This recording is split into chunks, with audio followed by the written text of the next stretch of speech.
Great investors like Warren Buffett talks about the importance of removing emotion from decisions. Buffett famously said that in investing, it does not take brains, it takes temperament. If you can detach yourself temperamentally from the crowd, you get very, very rich.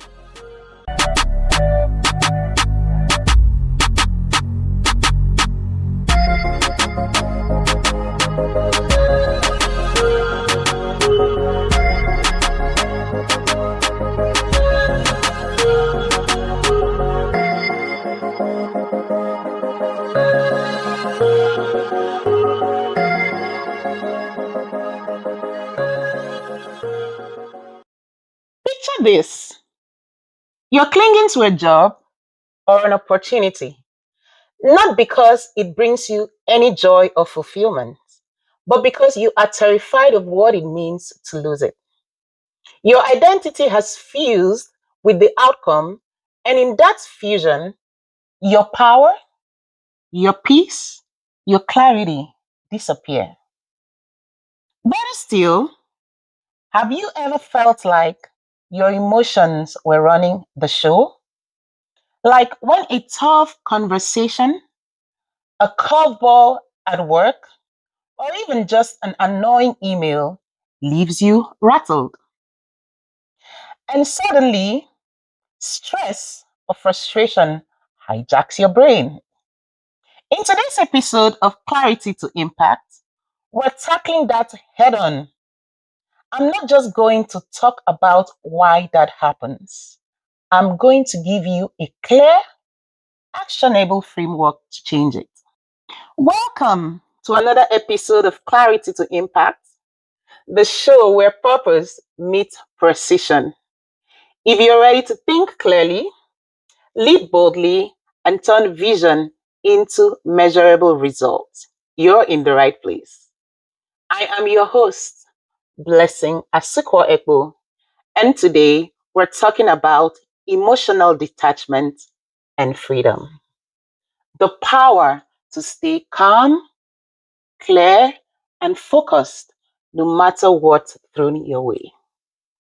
This isn't about not caring, it's about caring wisely. Professionals and mission driven leaders often pour their hearts and souls into their work. Now, that passion is powerful, but it can also leave us emotionally hijacked at times. Learning detachment helps us avoid these amygdala hijacks. Those strong moments when emotions override better judgment. Instead, we stay cool, make better decisions, and remain resilient no matter what chaos is happening around us. Whether you're an early career starter, a mid level professional, a change maker, or a senior leader, mastering detachment can unlock clarity, composure, and high impact results. In this episode, I'll share science backed strategies, real world stories, and actionable tools that will help you detach from the chaos and lead with clarity. Again, this isn't about shutting down your emotions, it's about learning to manage them masterfully. This episode will cover the definitions and distinctions of detachment, the science behind emotional regulation and detachment, professional applications of detachment. Now, why does detachment matter for professionals and leaders? The misconceptions about detachment, practical tools and frameworks to help you master the art of detachment. And we'll also share real life stories showing detachment in practice, including mine. By the end of this episode, you will walk away with 8 practical tools to stay calm under pressure. And guess what? A free resource, the Clarity Kit, to help you detach from stress, sharpen your focus, and make decisions from a place of clarity, not chaos, even in very high pressure situations. This will take your clarity and impact to the next level and change the way you show up. Let's get started by nailing down what detachment really means and what it does not mean. What is the difference between detachment and indifference? Let's clear this common misunderstanding. Detachment is not about becoming an unfeeling stone statue. It's often confused with indifference, and they are worlds apart. Indifference says, I don't care at all. It's cold, uninvested, even apathetic. Detachment, on the other hand, says, I care, but I won't cling or overreact.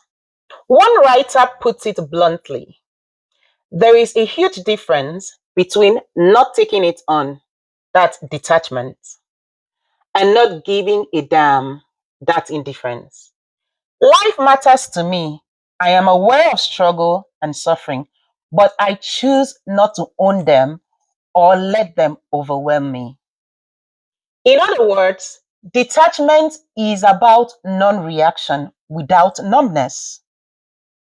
You still feel emotions, but they don't boss you around. You still care about people and outcomes, and you are not owned by that care. Let's distinguish between emotional freedom from mere emotional suppression. Emotional freedom means you experience feelings fully without being controlled by them. It's the freedom to feel anger, fear, or excitement rise up and calmly choose your response. Suppression, by contrast, is when you shove emotions down or deny them. It's fine, it's fine, through gritted teeth. No. Research shows that suppression is actually counterproductive. When people force themselves not to feel during emotional moments, their stress skyrockets. In one study, as a matter of fact, participants who suppressed their emotional reactions to upsetting themes had a spike in sympathetic nervous system activation. Meanwhile, those who watched freely stayed relatively calm. Habitual suppression is linked to higher risk of hypertension, heart disease, anxiety, and depression. In short, emotional freedom isn't about feeling nothing. It's about not letting your emotions run the show. It's the healthy middle between repression and irrational impulsivity. As psychology today notes, rather than suppress or explosively vent, we can learn to accept and respond to our emotions, notice them, understand what they signal, and adjust our behavior accordingly without letting these feelings derail our goals. That's the sweet spot that this episode aims for. Let's look at the signs of emotional regulation. We're going to look at 3 reasons why detachment works. The first one is the brain basics: amygdala hijack and rational control. Do you ever wonder why it's so hard to make a rational decision when you are really upset? You, you thank or blame your brain's wiring. When we face something our brain perceives as a threat, whether it's an angry email from the boss or a driver cuts us off, the amygdala, our brain's emotional alarm, can go into overdrive. Psychologist Daniel Goleman calls this an amygdala hijack. The emotional brain floods us with fight or flight reactions and literally shut down part of the frontal lobes. The frontal lobe is the logical decision making centers. In plain terms, strong emotions can temporarily make us stupid, or at least short sighted and reactive. We've all been there, saying or doing something in anger or panic that we never would have if we'd paused for a minute. Detachment helps prevent these hijacks. By stepping back mentally, you give your prefrontal cortex a chance to catch up and apply the brakes, keeping your responses reasonable. Neuroscience shows that with practices like mindfulness, which we'll discuss soon, people can actually strengthen the connection between the frontal cortex and amygdala. So the rational brain stays in charge more often in such situations. The second science-backed reason why detachment works that we're going to look at is cognitive reframing and self-distancing. Detachment isn't only a neural game, it's also about how you think. Psychologists talk about techniques like cognitive reappraisal. That's finding a different, usually more positive or neutral way to interpret a situation. And self distancing, that's viewing your experience as if you're a third party observer or as if it's happening to a friend. These strategies are scientifically proven to take the sting out of negative emotions. For instance, studies by Ethan Cross and IDOC found that when people reflect on upsetting experiences with a fly on the wall perspective, that's self distancing, they show lower emotional reactivity and even lower cardiovascular stress responses. Over time, these habits lead to less pondering and more constructive problem solving. Think of it as the mental equivalent of stepping back from a huge painting.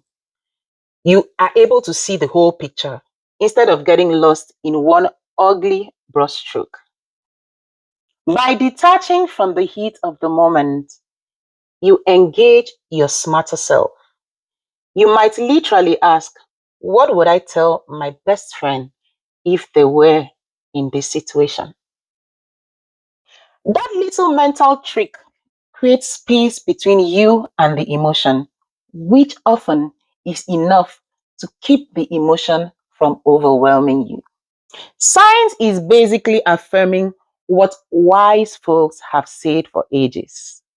When you change how you look at things, the things you look at change, or at least your feelings about them do. The third science backed reason why detachment works that we are going to look at is the physiology of letting go. The body is in on this too. When an emotional wave hits, say someone's harsh criticism, your body generates a surge of stress chemicals, adrenaline, cortisol, etc. Here's the wild part. That initial surge lasts about 90 seconds.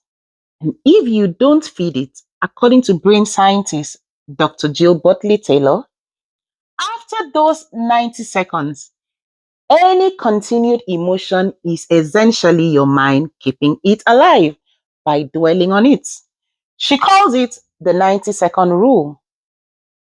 If you can ride out those 90 seconds without reacting or ruminating, basically let the emotion wash through you, it will pass on its own biologically. Dr. Taylor suggests a simple mindfulness trick. When you feel triggered, look at the clock's second hand and just watch it tick for a minute and a half. By the time 90 seconds are up, the intense flush of anger or fear will have physiologically subsided. You'll be back in control, free to choose a thoughtful response rather than an impulsive reaction. This is emotional freedom in action, grounded in neuroscience. So, part of detachment's power is timing. Give yourself that bit to let your body reset instead of reacting instantly. Now, let's bring this into the realm of leadership and high impact work. Why should a leader or aspiring change maker care about detachment? Isn't leadership all about passion, caring, and being all in? Yes, but to truly drive impact, you need clarity of mind and resilience. And detachment supports exactly that. The first one we're going to look at is clarity in decision making. Leaders face tough calls under pressure, whether you're a team lead deciding on a strategy shift or a nonprofit founder allocating limited resources. If you're overly attached, say, to your original idea or to pleasing everyone or to avoiding all manner of risk, your decision making can get cloudy. Detachment helps you zoom out and evaluate options objectively. Great investors like Warren Buffett talks about the importance of removing emotion from decisions.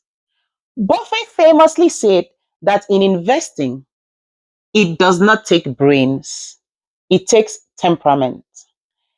If you can detach yourself temperamentally from the crowd, you get very, very rich. So while we are not all investors, the principle stands that staying calm when everyone else is panicking, or vice versa, lets you think clearly and act rationally. In leadership, that might mean not getting caught up in the office politics, not panicking when a project hits a snag, so you can find a solution instead of a scapegoat. There's a term, composed leadership. The best leaders project calm in crisis, which steadies the team. Detachment, which involves not taking setbacks personally and not letting ego or fear dictate your moves, is key to that composure.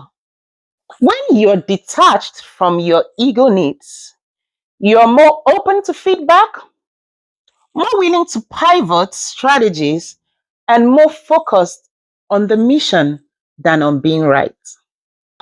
The second application of detachment in leadership we're going to be studying is emotional resilience and role modeling. Purpose driven work can be an emotional roller coaster. Wins can be exhilarating, but losses can be crushing if we're too attached to outcomes. Leaders who practice detachment demonstrate emotional resilience. They model to their team how to stay level headed and solution focused even when things go awry. Think of a crisis team leader who has to manage a disaster response. If they panic or get overwhelmed by grief or anger, the whole operation suffers. But if they maintain a degree of detachment, that's acknowledging the gravity yet staying very centered, they can think straight and lead others effectively. In fact, research on crisis leadership suggests that leaders need a balance. Too much emotional involvement can cloud judgment, but too little can come off as cold or uninvolved. The sweet spot is empathetic detachment, where you care about your people and goals, but also keep an objective perspective to make the best decisions. This equilibrium prevents burnout too. Now, many change makers are deeply empathetic, which is a strength, but can also lead to emotional exhaustion or compassion fatigue. Practicing detachment, like setting boundaries, taking mental breaks, and not over identifying with every trauma you encounter, actually enables you to sustain your compassion longer. As the saying goes, you can't pour from an empty cup. Detachment is what really helps keep your cup refilled by not letting every little stress drain you. The third application of detachment in leadership that we are going to look at now is high impact thinking. Detachment also fosters creativity and strategic thinking. Why? Because if you are too attached to how things have always been or how you expect them to be, you might miss novel solutions. Being detached from a cherished plan that isn't working means you can scrap it and innovate rather than stubbornly stick to a sinking ship. In tech and startups, they often talk about pivoting, the ability to change course when needed. Founders who are overly attached to their original ideas sometimes drive the company into the ground out of denial. Those who detach their ego from the idea can pivot and find success in a new form. Detachment gives you the mental agility. You're not married to any viewpoint. You can step back, survey the landscape, and choose the best path forward based on current reality. Let's take this example. If new data shows that your strategy isn't effective, a detached leader will say, okay, good to know. Let's change approach.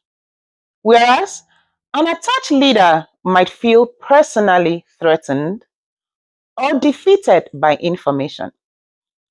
Clarity to impact, the very name of this podcast, hinges on seeing clearly.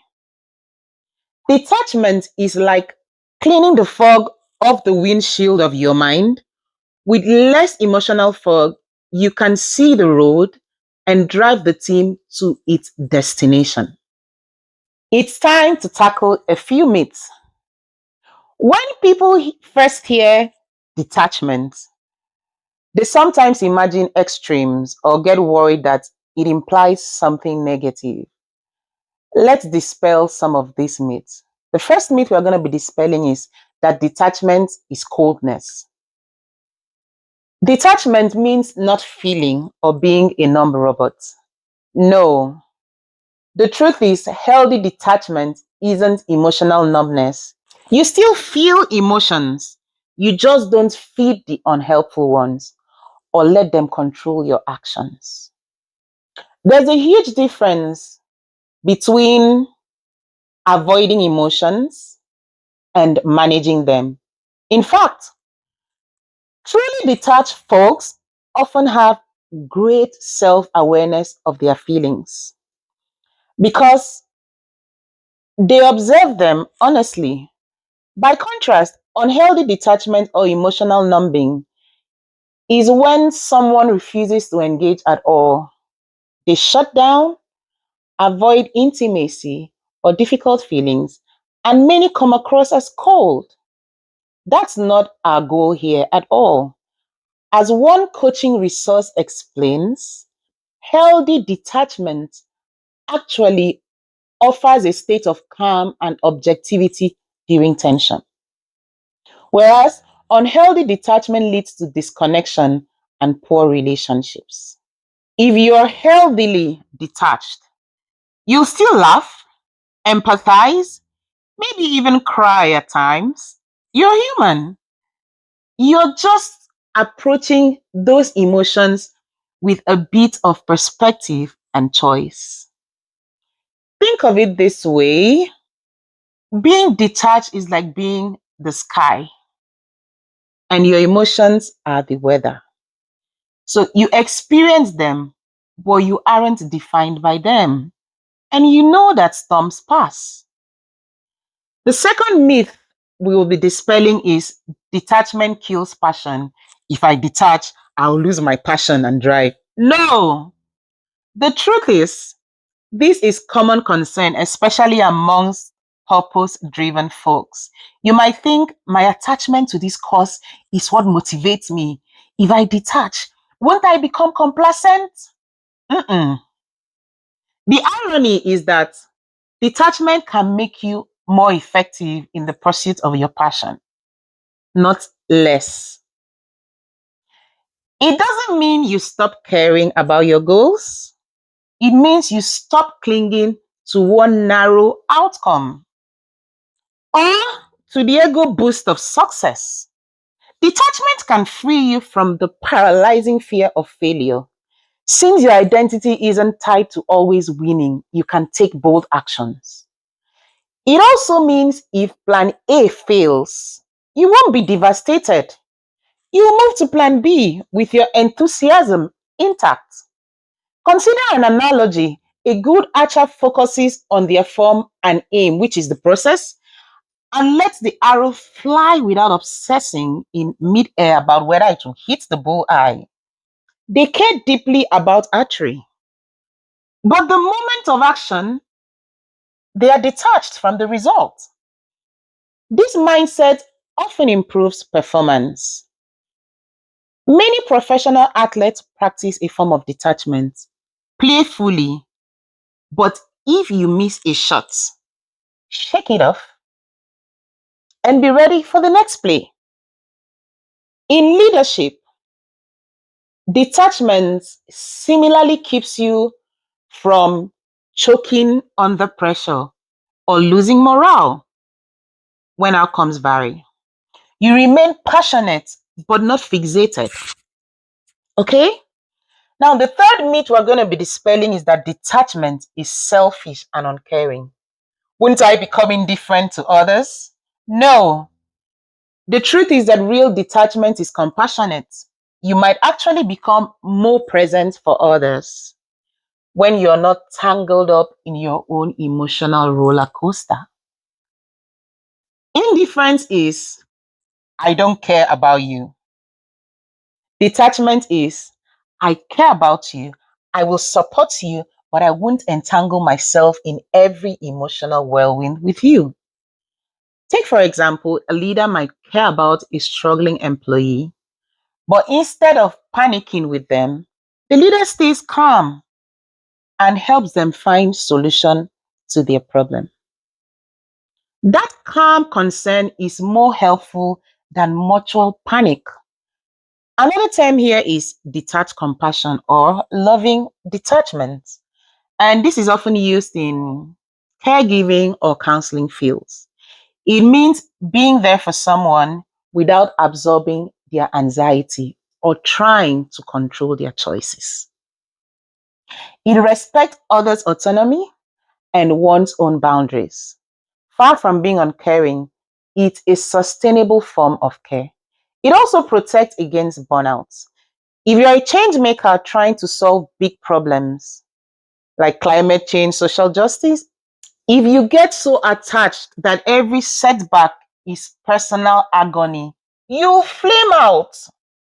But with detached compassion, you acknowledge the pain in the world, do your best to alleviate it, yet you recognize you personally cannot carry it all. You maintain hope and energy longer that way. The fourth myth we're going to dispel is that detachment means avoidance or withdrawing from life, like a monk on a mountain. No. While monks do practice detachment, you don't have to renounce worldly life to apply these principles. You can be a fully engaged professional, parent, friend, and practice detachment. It's an inner stance, not an outer escape. You might still voice strong opinions, chase ambitious goals, and enjoy pleasures. You simply hold all of that a bit more lightly. One modern blogger clearly phrased it as Detachment isn't about not giving a damn. It's about not getting owned by your desires or fears. You still participate in life, arguably more freely, because you're not constantly worrying. What if this goes wrong? Or I need this to turn out exactly this way. You become flexible and open to whatever comes. So, what does healthy detachment actually look like in day to day, like every day? It might mean that you receive critical feedback at work. Instead of getting defensive or crushed, you breathe and think, this isn't about me. As a person, it's information I can use to improve. You detach from ego. A project fails at work, you allow yourself to feel disappointed, but you don't spiral into I'm a failure. You focus on lessons learned and you move on. You have a tense conflict with a colleague. You resist the urge to fling angry words. Later, you calmly address the issue once emotions have cooled off. Detaching from immediate anger prevents a lot of regret. Detachment also means that you set boundaries. So after 7 p.m., you detach from work emails to recharge. Or you keep a healthy separation between your identity and your job title. So if the job changes, you are not left identityless. These behaviors reflect engagement with self possession. The person practicing them is very present and accountable, but not a slave to every emotional impulse. That's the balance we are aiming for. So far, we have covered a lot in this episode. We are going to break this episode into two parts. Here comes the end of the first part. Please click the link in the description box to watch the second part. And don't forget to like, subscribe, and hit that bell so you never miss a drop of impact. Your clarity is your power. I'll see you in the next one. Until then, stay clear, stay compassionate, and keep making an impact. Goodbye.